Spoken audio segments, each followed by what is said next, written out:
So, do you think deploying a game like interaction in a non game app, such as a banking app, would qualify as gamification?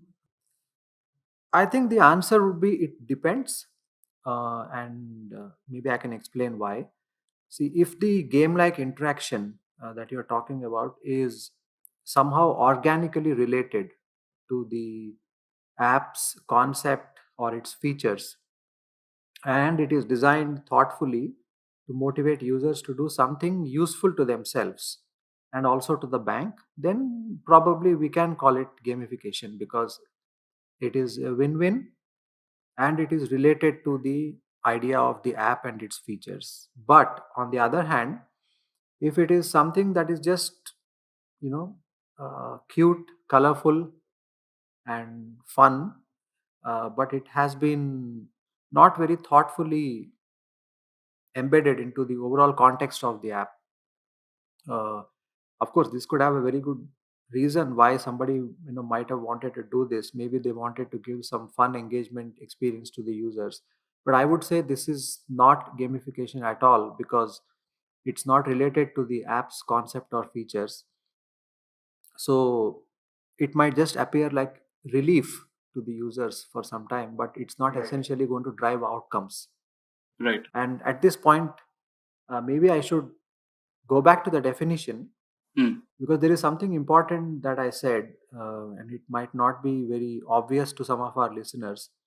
Uh, I mentioned that there is a bunch of psychological techniques which are traditionally used by game designers to build successful games. And I said that gamification is borrowing these techniques to increase your own app's engagement. Right. So, this really needs a little bit of thought because why are we considering games here? Why are we considering game designers here and not some other industries or some other examples? That's the first question that someone might have. And the second is, well, what are these psychological techniques? So I think it probably helps to talk about this for a minute or so. Games, they just happen to be universally known examples of high levels of engagement. Okay. Right? This is something we all can agree upon safely. And what is even more interesting is this engagement is voluntary. This is not someone asking or putting pressure on the gamer. The gamer wants to do it on their own, right? So it's very rare to have an example where there is a high degree of engagement which is entirely voluntary. Therefore, this is a very good example to learn from because isn't it what every business wants out there? It wants that without much prodding, without much pushing, people should open that app frequently. They should spend time on it. They should spend money on it. That's exactly what everyone wants.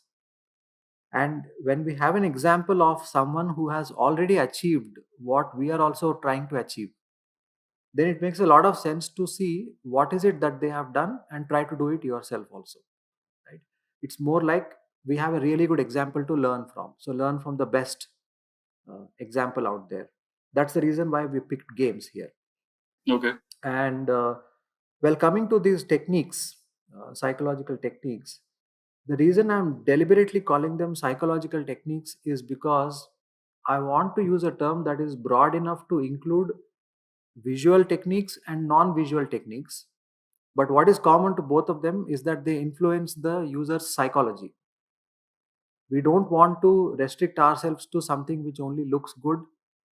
In other words, we don't want to emphasize the visual too much. At the same time, we don't want to emphasize the concept too much. The idea is that whether it is something visual you're trying to do or something non visual, the technique has got to be fundamentally aimed at the psychology of the user, right? Okay. That focus should not be missed here, that the importance of that term should not be missed here. And so we don't need to get into what those techniques are, but it's good to know that game designers for decades have known these techniques and they have used them to make really successful games.